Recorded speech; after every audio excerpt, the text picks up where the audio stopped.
Today I'm going to share a secret with you. Not a trick, not a shortcut, just what my grandma taught me. How to make a sourdough starter from nothing but flour and water, how to keep it alive, and the one thing almost nobody tells you that decides whether yours works every single time or quits on you in a month. Now, before you think I'm turning against the yeast bread I showed you last time, I'm not. That quick loaf has a place in every kitchen, mine included.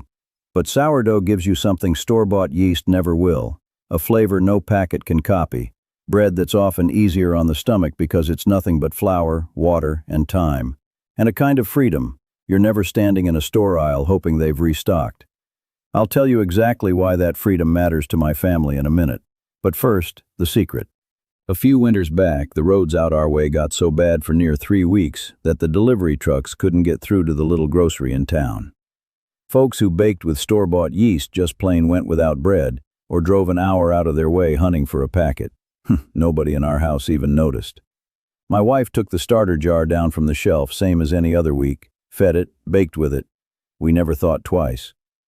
That's the day I understood what my grandma meant when she said a starter is something you own outright, not something you rent from a company, one packet at a time.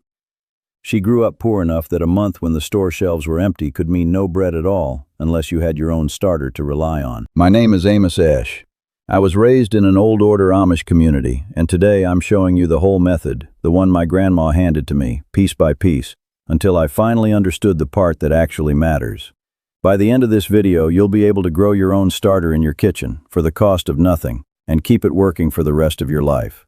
Let me tell you plainly what sourdough actually gives you, because it's more than flavor. It's 2 ingredients, flour and water. Nothing else goes into making it. No additives, no preservatives, no factory shortcuts. Just the natural yeast and bacteria already present in the air and flour, doing what they've done since before anyone thought to sell yeast in packets. And here's what my grandma always said matters more than taste. That long, slow wait breaks the grain down in a way quick yeast never has time to do. Folks who say bread sits heavy on them, this kind of bread often sits easier, because it does some of the work your stomach would otherwise have to do alone.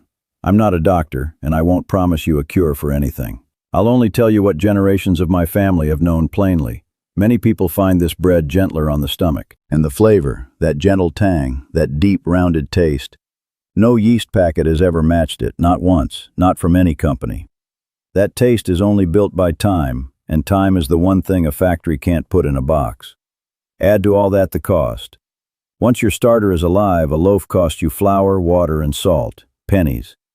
For bread better than a $7 loaf from a bakery. Here's how you build one from nothing. Mix equal parts flour and water into a thick mixture in a loosely covered jar, never sealed tight or the pressure makes a mess of your counter. Each day you feed it, discard about half, stir in a fresh bit of flour and water. The first few days almost nothing happens. Then somewhere around day 3 or 4, it starts to bubble, foam up, and smell pleasantly sour. By about a week it's alive, rising and falling each day when it's fed. Most folks get this far just fine. A little gray liquid on top isn't spoiling, that's it telling you it's hungry. Stir it in and feed it. A sharp, sour smell, even a smell like nail polish remover, also just hunger. One feeding sets it right. The only real sign to worry about is fuzzy mold or a pink or orange streak. That means throw it out and start again. This part folks manage. It's the next part that decides whether your starter thrives for years or quietly dies on you in a month without you ever knowing why.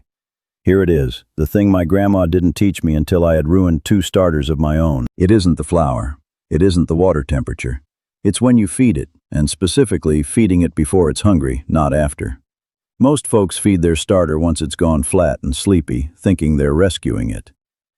By then it's already used up its strength and is starving. You want to feed it right at its highest point, right when it's risen as far up as it's going to go, still active, still strong, not after it's fallen back down. Watch your jar. Mark the level with a rubber band or a bit of tape. When it hits its highest point and just starts to sink back down, that's the moment. Feed it there, every time, and it will stay strong for years. Mine has never once gone weak on me since I learned that one habit. Feed it late, again and again, and you're always rescuing a starter running on empty, wondering why it never quite performs. That's the whole secret. Not special flour, not special water, just feeding it at its strongest moment, not its weakest. Now let me show you how that same jar becomes bread. The night before baking, take a spoonful of your starter and mix it with a good bit more flour and water in a separate small jar, a larger fresh batch, made just to raise tomorrow's loaf. Leave it out overnight until it's bubbling, doubled in size, and full of life. Into a big bowl goes mostly white bread flour, a bit of whole wheat mixed in if you like. Then water, more than you'd expect. That extra water is exactly what gives this bread large, uneven air pockets inside when you slice it. That's not a mistake. That's the mark of a dough that was allowed to rise slowly. The dough will be sticky, shaggy, wet. That's correct. Mix just until no dry flour is left. Cover it and let it sit a half hour or more before adding anything else. This little wait lets the flour soak up the water on its own before you ever touch it again. After that, work in your fresh starter mix and your salt. And here's where this bread differs from what most folks know. No 10 minutes of hard kneading. Instead, you strengthen it gradually by folding it. Reach under one side of the dough, stretch it up, and fold it over itself. Turn the bowl, do it again, all the way around, a dozen folds or so, and that's all. Cover it, walk away. Every half hour or hour over the next few hours, come back and do another round of folding. With each round, the dough grows smoother, stronger, and stretchier, developing on its own between folds.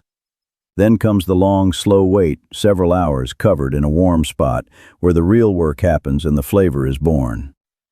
Shape it gently into a round loaf, tucking the edges to the center for a smooth, tight top. Set it seam side up in a bowl lined with a floured cloth and put it in the refrigerator overnight for one last slow rise in the cold. To bake, a heavy cast iron pot with a lid, the kind that gets passed down and never wears out, sitting empty in the oven, heated as hot as it will go.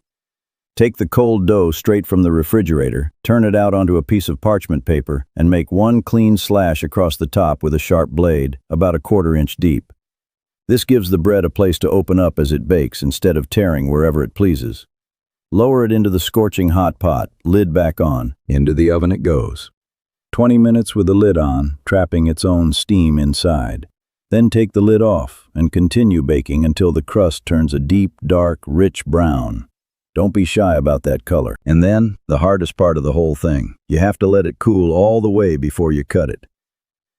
I know how hard that is with the smell filling the house and the warm loaf sitting right there. But bread cut too soon turns gummy inside. The inside is still setting as it cools. Wait the hour. Let it settle. In a minute, I'll tell you exactly what this bread costs a family, year to year, a number my wife had to check twice. But first, let me pause for a moment. I'll say it plain, this is not a fast bread. It asks for days, not hours, and it can't be rushed. It is not soft sandwich bread. The inside has large, uneven holes, sometimes lopsided, and that's the natural result of a slow rise. What it gives you back, a crust no quick bread can match, a tang that gets deeper the longer your starter lives, and bread that many people find gentler on the stomach because nothing in it is rushed or artificial. Here's the number I promised. My wife sat down and figured it. Flour, water, salt. A loaf of this bread cost us under 30 cents. Under 30 cents for bread that a $7 loaf from a bakery can't match in flavor. She checked it twice. Same answer both times. Now count what your own family spends on bread that doesn't come close. And count the trips to the store you'll never make again, because that jar on your counter never runs out, never has a shortage, never depends on a truck making it down the road. Nobody makes money off you knowing that the best bread you'll ever eat is also the cheapest, and that it never once depends on a company having stock on the shelf. That starter jar still sits on my counter, fed at its strongest point every time, the way my grandma finally taught me. Not because I earned some old secret handed down through generations, but because she made me learn it the honest way, by failing twice before I got it right. Tell me in the comments, have you ever tried keeping a starter, and did it work, or did it quietly fade on you before you understood why? I'd like to know. Next time I'll show you another traditional food made from a few simple ingredients. Subscribe so you don't miss any new videos.